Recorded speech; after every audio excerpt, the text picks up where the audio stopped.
जनता जो है वो ओपिनियन पोल में, इस सर्वे में क्या कुछ कह रही है, उन आंकड़ों को सामने लाइए। उत्तराखंड में 70 सीटें, 70 सीटों में क्या कुछ हो रहा है देखिए। बीजेपी प्लस 26 से 28 सीटें और आईएनसी यानी कांग्रेस पार्टी 39 से 41 सीटें, अदर्स के खाते में 2 से 4 सीटें जाती हुई दिखाई दे रही हैं। ये 2 से 4 सीटों में आम आदमी पार्टी भी है और दूसरे भी हैं। तो इस आधार पर आप समझ सकते हैं कि यहां पर साफ 70 में से 36 सीटें चाहिए सरकार बनाने के लिए, और उत्तराखंड में सीधा नजर आ रहा है कि 40 सीटों के साथ अगर दोनों का मीन निकालें तो 40 सीटें आती हैं, 39 से 41, तो 40 सीटों 39 से 41 यानी कि सीधा सीधा कांग्रेस की सरकार बनती हुई दिखाई दे रही है। उत्तराखंड में बीजेपी की सरकार, जो वर्तमान सरकार है, वो जाती हुई दिखाई दे रही है। फाइट टफ है। बीजेपी 26 से 28, थोड़ा भी स्विंग हुआ इधर से उधर तो 35 सीटें बीजेपी लाने से चूकेगी नहीं, लेकिन यहां अभी जिस मजबूती के साथ कांग्रेस और कांग्रेस के साथ जनता उत्तराखंड की दिखाई दे रही है,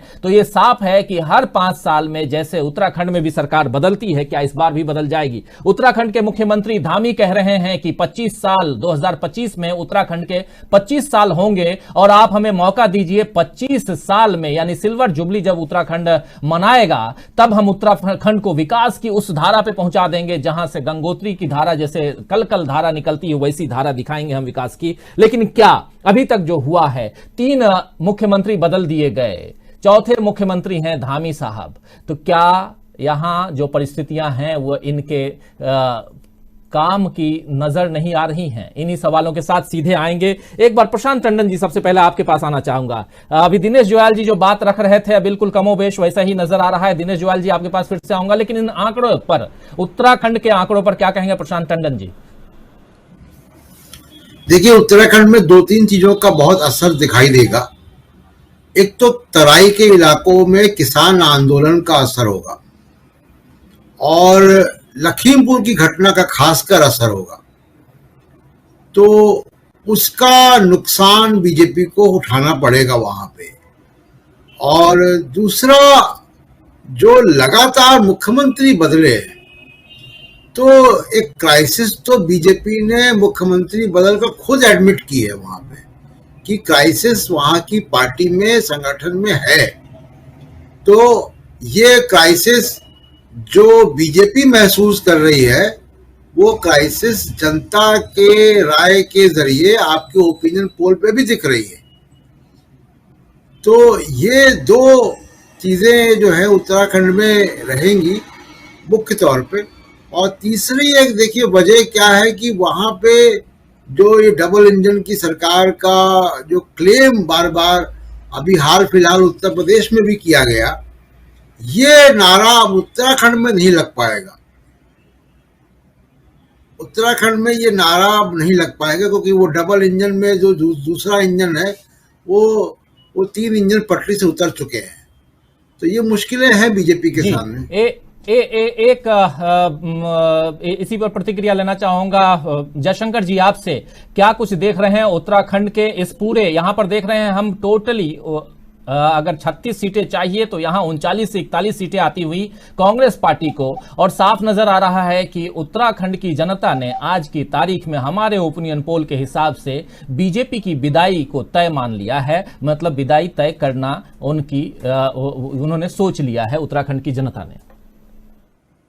नहीं, देखिए राजीव जी, उत्तराखंड में मतलब एक तो बात साफ है, जैसा दिनेश भी बता रहे हैं, कि लड़ाई वहां पे बीजेपी और कांग्रेस के बीच में ही है।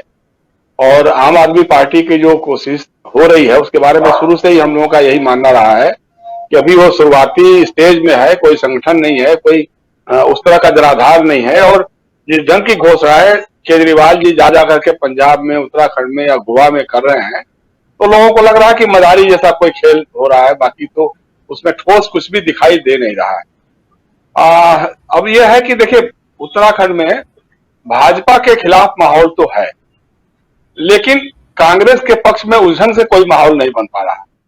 ये बात तो हो सकती है। इसका एक कारण और भी है कि जिस ढंग से कांग्रेस ने प्रियंका गांधी के नेतृत्व में उत्तर प्रदेश में जो मोर्चा संभाला है या जो शुरू किया है, अगर उसका आधा हिस्सा भी कांग्रेस के बड़े नेता राहुल गांधी, प्रियंका गांधी या और कोई नेता लोग भी जाकर के उत्तराखंड में भी अगर करते उस ढंग का, तो मुझे लगता है कि उत्तराखंड उनकी झोली में आसानी से आ जाता। उत्तर प्रदेश के बारे में अभी भी कुछ भी क्लियर नहीं है कि क्या होगा, किस ऊंट किस करवट को बैठेगा, लेकिन उत्तराखंड में ऐसी स्थिति बन सकती थी। अभी तक उन्होंने यह भी क्लियर नहीं किया है कि किसको मुख्यमंत्री का दावेदार या उम्मीदवार घोषित करना है। हरीश रावत कभी वो दलित चेहरे को बोलते हैं कि दलित मुख्यमंत्री बनेगा, फिर कभी होता है कि नहीं हरीश रावत जी का ही नेतृत्व चलेगा। तो ये सब कंफ्यूजन वाली जो स्थितियां हैं थोड़ी बहुत, कांग्रेस अगर पूरी ताकत अपनी झोंके, जो भी उसके पास बची कुची जितनी भी ताकत है, क्योंकि उसको दो तरह से लोगों से जूझना पड़ रहा है। तो भारतीय जनता पार्टी तो है ही है, उसके अलावा जो क्षेत्रीय दल है, जैसे मान लिया आम आदमी पार्टी है, या कहीं ना कहीं बीएसपी भी वहां जाएगी ही जाएगी अपना कुछ करने के लिए। समाजवादी पार्टी का भी कुछ तराई के इलाकों में, हरिद्वार ऋषिकेश के इलाकों में कुछ कुछ असर रहा है, तो उनसे भी उनको जूझना पड़ेगा।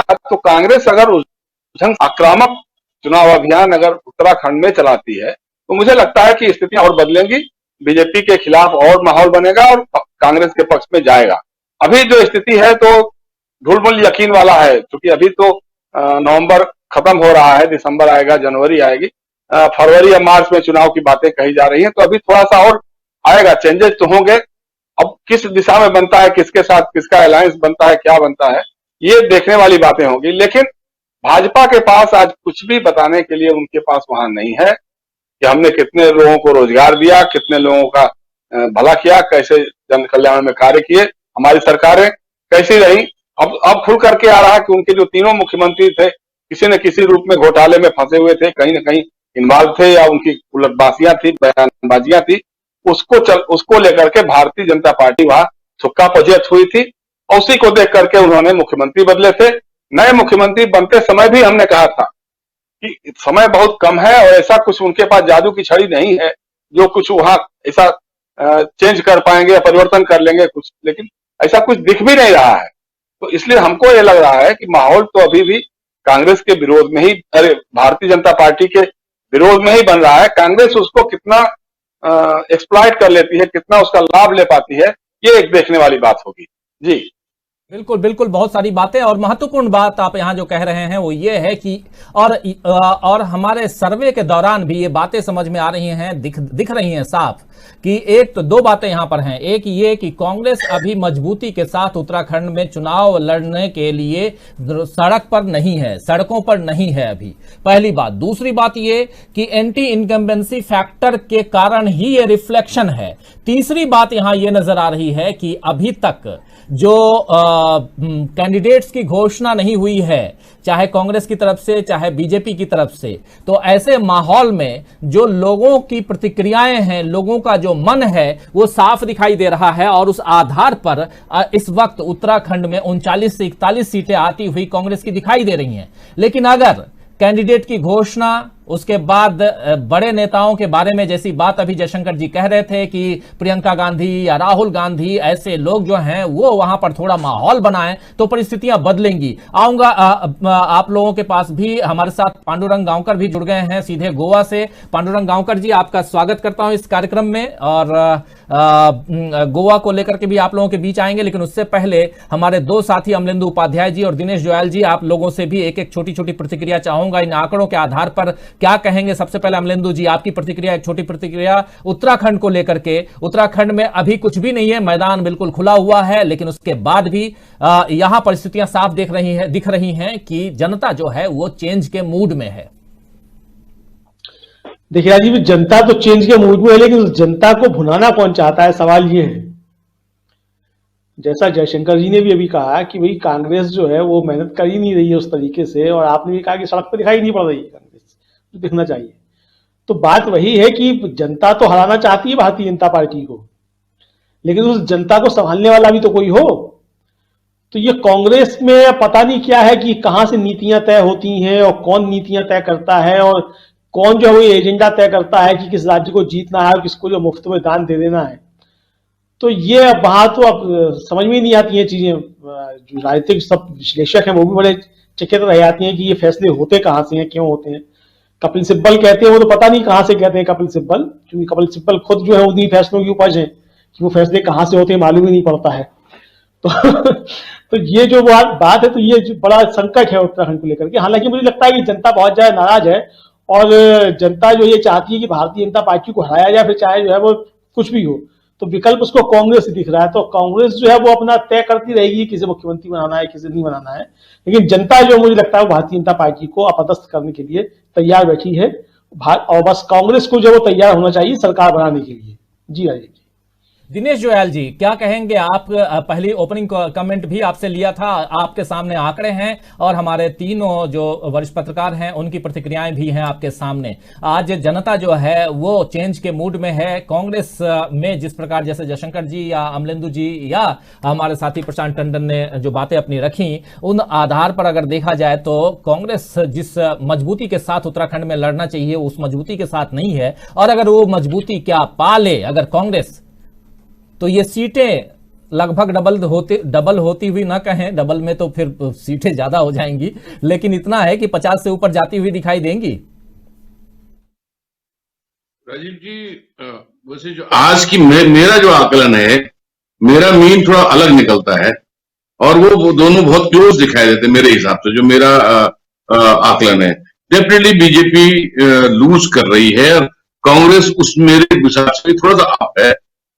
लेकिन जो चीजें हो रही हैं, हरदा कभी अब कह रहे हैं कि भाई मैं चुनाव लड़ूंगा नहीं लड़ाऊंगा, अच्छी बात है। हरदा ने कहा दलित मुख्यमंत्री बनाऊंगा, वो भी अच्छी बात है।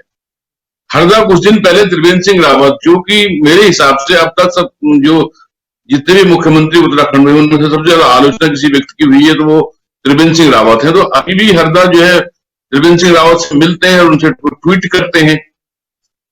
क्या जताना चाहते हैं हरदा, क्या मैसेज देना चाहते हैं कि त्रिवेंद्र सिंह रावत को क्यों मिलना है?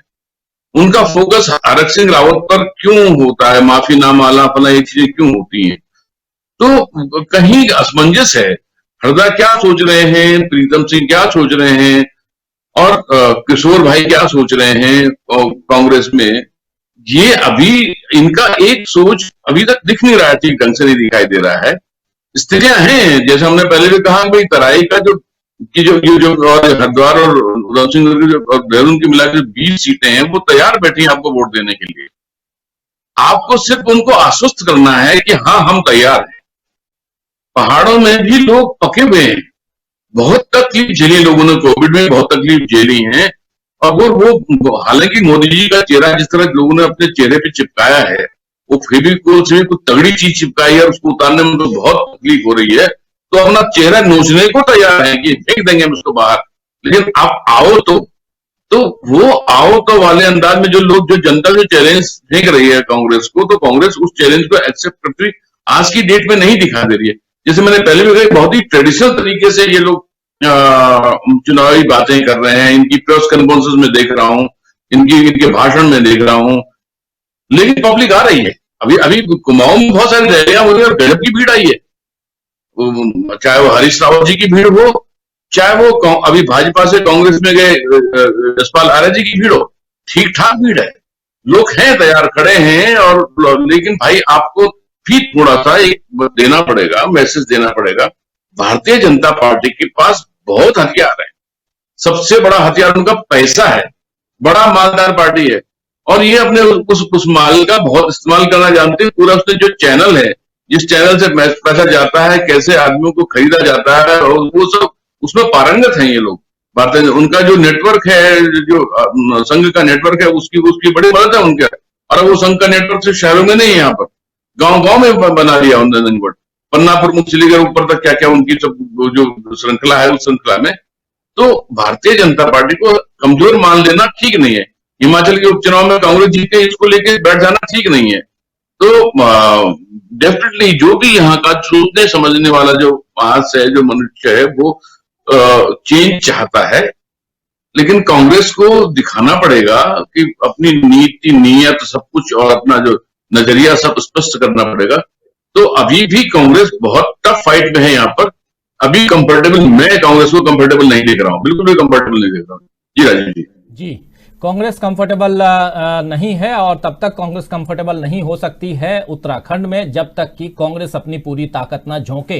और जहां जहां ताकत झोंकती हुई नजर आई वहां पर जनता जो है उसका साथ मिलता, जनता का साथ कांग्रेस को मिलता हुआ दिखाई दिया है उत्तराखंड में।